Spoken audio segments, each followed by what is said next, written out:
নির্দেশ মেনে দ্রুত খসরুর ঢাকা ত্যাগ, খালেদা জিয়ার সরাসরি তদারকিতে ডক্টর ইউনূস ও তারেক রহমানের বৈঠক। লন্ডনের ডরচেস্টার হোটেলে এই বৈঠক অনুষ্ঠিত হবে। একদিকে নোবেলজয়ী ডক্টর মোহাম্মদ ইউনূস, অন্যদিকে নির্বাসিত নেতা তারেক রহমান। আর এই দুই মহারথীর মধ্যে সেতু বন্ধনের দায়িত্ব নিয়ে ঢাকা থেকে লন্ডনে উড়ে গেলেন বিএনপির আমির খসরু মাহমুদ চৌধুরী। কি এমন হচ্ছে?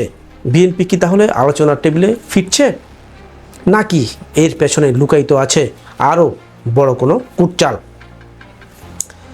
দর্শক, এই মুহূর্তে যেটা আমরা জানি তা হলো 13 জুন লন্ডনের ডরচেস্টার হোটেলে একটি বহুল প্রত্যাশিত বৈঠক হতে যাচ্ছে ডক্টর মোহাম্মদ ইউনূস এবং তারেক রহমানের মধ্যে।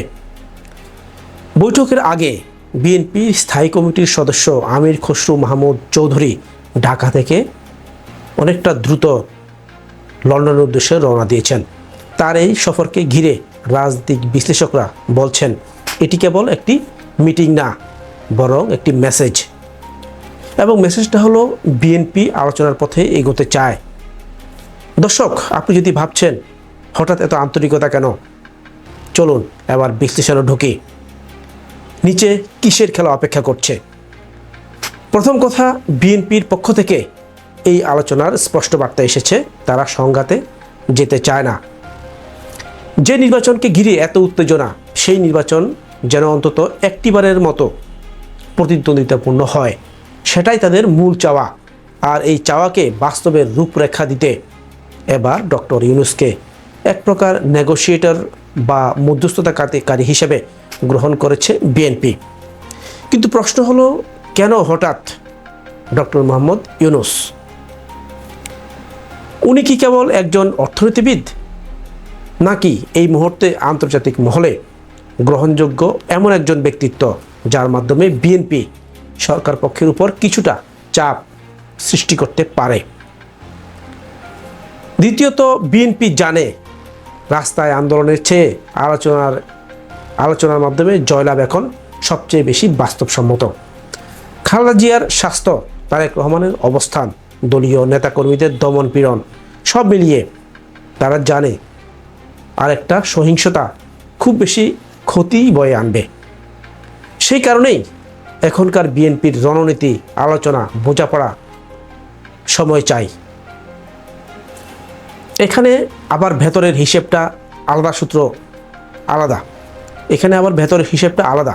সূত্র বলছে বিএনপির ভেতরেও মত পার্থক্য আছে। এক পক্ষ চায় আলোচনার মাধ্যমে সমাধান, অন্য পক্ষ এখনও কঠোর আন্দোলনের পক্ষপাতী।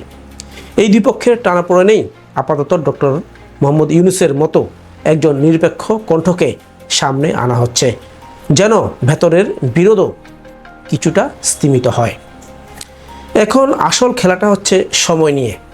সরকার চাইছে এপ্রিলে নির্বাচন, আর বিএনপি চাইছে ডিসেম্বর বা ফেব্রুয়ারিতে। তো কেন এই টাইম গেম? কারণ যত দেরি হবে ততই সরকারের উপর আন্তর্জাতিক চাপ বাড়বে, আর ততই বিএনপির প্রস্তুতির সময় বাড়বে।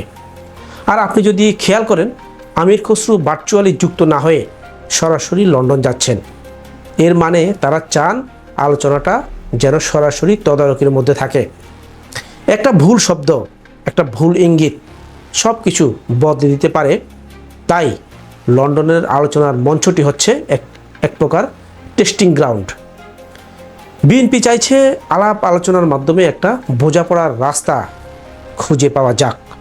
কিন্তু ডক্টর ইউনূসের অবস্থান কতখানি নমনীয় হবে, তার উপদেষ্টারা কতটা প্রভাব ফেলবেন, আর সরকারের কি এই আলোচনার ফলাফল মেনে নেবে? এই প্রশ্নগুলোর উত্তর আমরা হয়তো 13 জুনের মধ্যেই পেয়ে যাব। কিন্তু একথা নিশ্চিত, এই বৈঠক শুধুই দুই দলের নেতার সাক্ষাৎ নয়, এটা বাংলাদেশের রাজনীতির এক সম্ভাব্য টার্নিং পয়েন্ট। আপনার চোখ থাকুক খোলা, ঘটনার পর্দা উঠছে ধীরে ধীরে, আর রাজনীতির এই খেলার পরবর্তী অধ্যায় হয়তো এখান থেকেই শুরু হচ্ছে। পাঠক, এ ব্যাপারে আপনার মতামত কি? কমেন্টে জানান। আমাদের ফেসবুক পেজ বা ইউটিউব চ্যানেল ফলো বা সাবস্ক্রাইব করে আমাদের পাশে থাকুন। আজ এ পর্যন্তই, ধন্যবাদ।